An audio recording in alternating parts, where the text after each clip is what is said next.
At 29, most riders are slowing down. But on a wet day in Valencia, a man walked into MotoGP and made Yamaha question everything they thought they knew. Not with speed, not with aggression, but with something far more dangerous. A mind that adapts faster than the world can react. 29 is not the age when riders begin.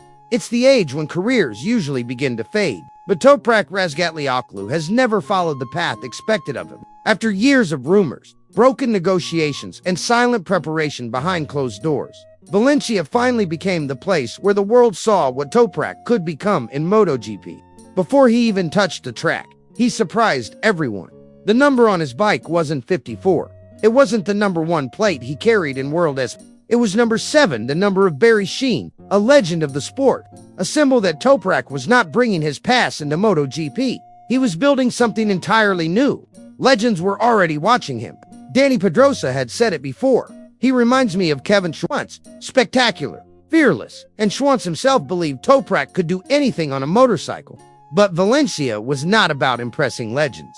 It was about facing reality. The session started 3 hours late.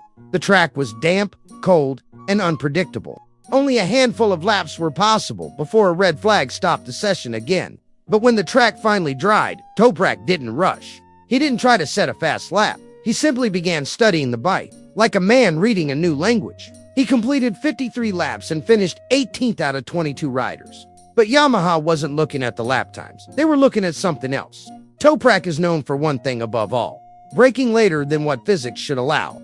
In superbikes, he could brake deeper than anyone alive. But in MotoGP, the Michelin front tire is unforgiving. The one thing experts believed would destroy him. Instead, it became the area where he impressed the most. From the first laps, the team told him, "Please don't brake so hard. Please try to understand the front tire." But he understood immediately. He adapted his braking technique in a matter of hours, something almost unheard of in MotoGP. Pramac crew chief Gino Borsoi admitted, "We expected him to struggle with the front tire, but he surprised us. He adapted incredibly fast." That single moment changed everything Yamaha believed about him. He didn't crash. He didn't force the bike. He didn't try to prove anything. Every lap, he gave precise feedback, rare for a rider with zero MotoGP experience. He rode like a man who knew the difference between power and wisdom. Even Fabio Corderero, watching from the garage, couldn't hide his reaction. He said, "I was surprised by his speed. I think he will be stronger than I expected next year." There was a small smile on Fabio's face, the smile of a man who realized his teammate might also become his biggest challenge. Toprak now prepares for Sepang, the real battlefield of MotoGP development. Electronics, rear grip management, long-run consistency. The deepest layers of Yamaha's new V4 project await him. His relationship with his new crew chief, Alberto Girabola, will grow.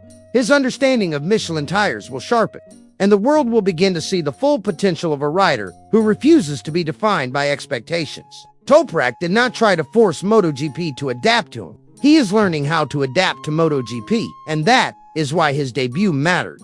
Is this the beginning of a future legend? Only time will tell.